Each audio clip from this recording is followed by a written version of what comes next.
Welcome to Bible History Series on Confronting the Idols of Our Time, Part 4. Fame used to be rare. A celebrity was someone in a movie or a person who made headlines in the news. But today, everyone can be famous. With the rise of social media, influence is something you can build on your phone. All you need is a camera, a voice, and the right algorithm. In one sense, that has opened powerful opportunities for sharing the gospel. But it has also opened a trap. What was once a stage for truth has become a stage for self.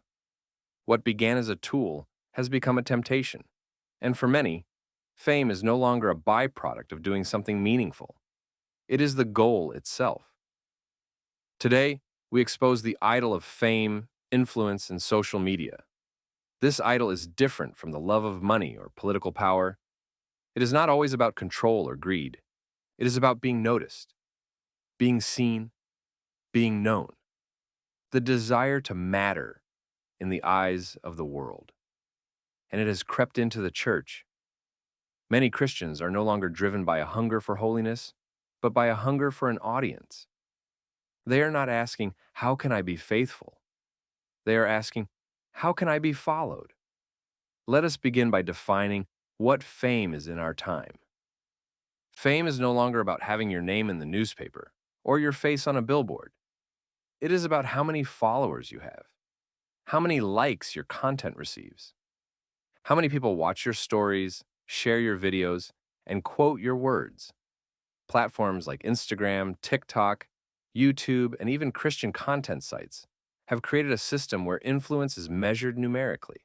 We have created an entirely new way to define importance, and it is not biblical. Jesus never measured success by numbers.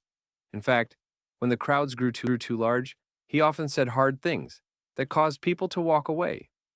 In John chapter 6, after feeding the 5,000, Jesus taught about eating his flesh and drinking his blood. The crowds did not like it. Many stopped following him.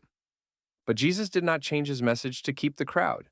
He spoke the truth, because truth mattered more than popularity. Yet today, even Christian influencers are being tempted to soften the gospel for the sake of staying relevant. They choose aesthetic over authenticity, performance over proclamation, engagement over endurance. And slowly, without even noticing, their social media page becomes an altar to their own image.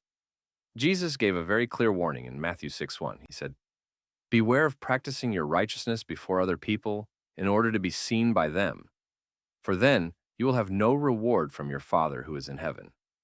Think about that. He did not say to avoid doing good things. He said to avoid doing them to be seen. That is the difference. The idol of fame is not just about doing something wrong. It is about doing something good with a wrong motive. In the same chapter, Jesus talks about prayer. He says in verses 5 and 6, "When you pray, you must not be like the hypocrites, for they love to stand and pray in the synagogues and at the street corners, that they may be seen by others. But Jesus says to go into your room and shut the door and pray in secret." Why? Because real faith is not about performance. It is about communion with God. And the more addicted we are to being seen, the less we are able to be sincere. Let us now talk about the heart behind this idol. At its root, the idol of fame is fueled by pride and insecurity. It is the perfect combination. Pride says, I want to be admired. Insecurity says, I need to be noticed to feel valuable. So the person creates content, builds a brand, and slowly begins to measure their worth by attention. When people applaud, they feel good. When people criticize, they feel crushed. And that is because their identity has been transferred from Christ to a crowd. That is what makes this idol so dangerous. It reshapes how we see ourselves. It tells us we are only valuable if people approve. It tells us that silence means failure. It tells us that unseen faithfulness is a waste. But that is not what God says. 1 Corinthians 4:5 says that God will bring to light what is hidden in darkness and will disclose the purposes of the heart, and then each person will receive their praise from God. Did you catch that? God will praise the faithful, not the famous, not the viral, not the loudest, the faithful. It is worth asking ourselves some hard questions. When I post online, is it to glorify God or to glorify myself? When I share a sermon clip, am I trying to bless others or impress others? When I serve in church, do I crave applause or am I content with God's smile? If my platform was taken away, would I still be faithful? If my influence disappeared, would I still worship? The book of Galatians gives us a strong warning. Galatians 1:10 says, "For am I now seeking the approval of man or of God? If I were still trying to please man, I would not be a servant of Christ." That is a hard line. If you are still living for human applause, you cannot serve Christ fully. You can play a part.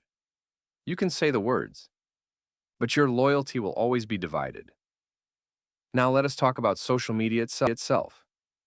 Social media is not evil. Like money or power, it is a tool. It can be used for great good.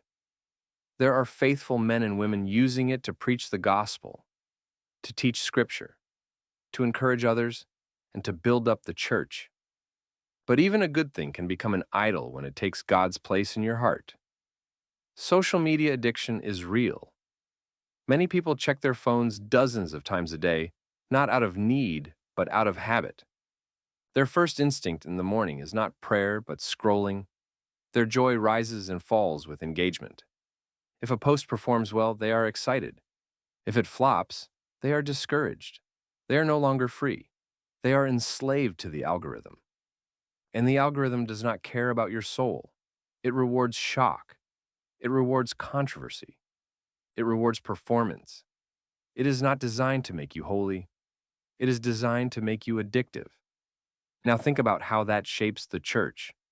Sermons are clipped to highlight only the loudest parts. Worship becomes about aesthetics.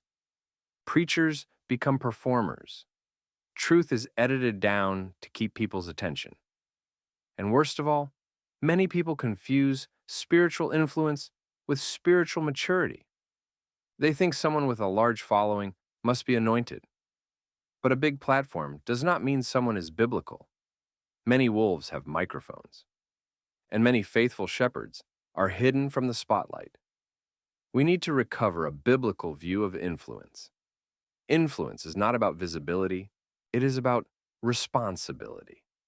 James 3:1 says, "Not many of you should become teachers, my brothers, for you know that we who teach will be judged with greater strictness." The more influence you have, the more accountable you are. Fame adds pressure, it does not add holiness. It makes you more visible, not more spiritual. Let us look at how Jesus handled fame. In Mark 1, after healing many people, the crowds began to gather. Verse 37 says, "Everyone is looking for you."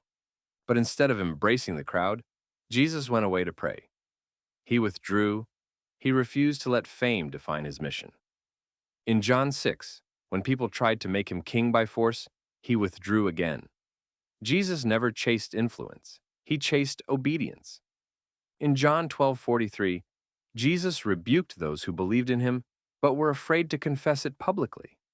It says, "For they loved the glory that comes from man more than the glory that comes from God." That is the root of this idol. Whose glory do you love, man's or God's? You cannot love both equally. One will shape you, one will master you. And let us not forget what Paul told Timothy. 2 Timothy 4:3 says that in the last days, people will not endure sound teaching, but will gather teachers to suit their own passions. That is what many influencers become, not shepherds, not servants, just voices that echo what people want to hear. And the danger is that many Christians fall for it. They stop listening to their pastors and instead listen only to personalities. They elevate charisma over character, delivery over doctrine. The solution is not to flee from all platforms, but to examine our hearts. Are we using our voice to point people to Jesus or to ourselves? Are we content with private faithfulness, even if no one ever knows our name? Are we willing to be forgotten by the world if it means being faithful to Christ? The Bible gives us examples of people who walked in quiet obedience. People like Ananias, who ministered to Saul in Acts 9. People like Epaphras, mentioned by Paul in his letters. Faithful men and women whose names are barely known, but whose faith shook the world. God sees them. God honors them. God remembers them. Let us also remember the words of Jesus in Matthew 23. He warned against religious leaders who love to be seen, who love the best seats, who love to be called by titles. He said, "The greatest among you shall be your servant. Whoever exalts himself will be humbled, and whoever humbles himself will be exalted." That is the pattern of the kingdom. Down is up. The way to greatness is the way of service, not self-promotion. If we are to tear down the idol of fame and influence, we must learn to be content with being unseen. We must learn to love the secret place, to pray when no one is watching, to give when no one knows, to serve when no one thanks us. That is where real maturity grows. That is where God refines the soul. And if God does give you a platform, remember this.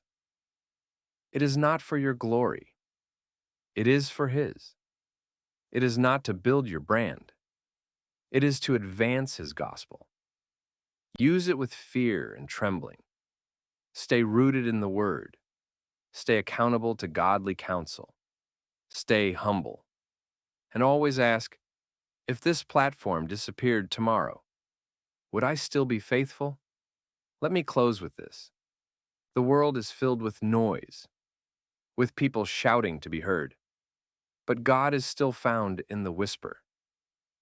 He is not impressed by our numbers. He is not swayed by our popularity. He looks at the heart, and He rewards the secret life of faith. The world may never notice you, but heaven does, and that is what matters. Tear down the idol of fame. Tear down the altar of influence. Lay your name at the feet of Jesus and say, "Lord, make me faithful, even if no one ever sees." If you enjoyed learning about the Bible, make sure to like, subscribe, and drop a comment about what story you want to see next.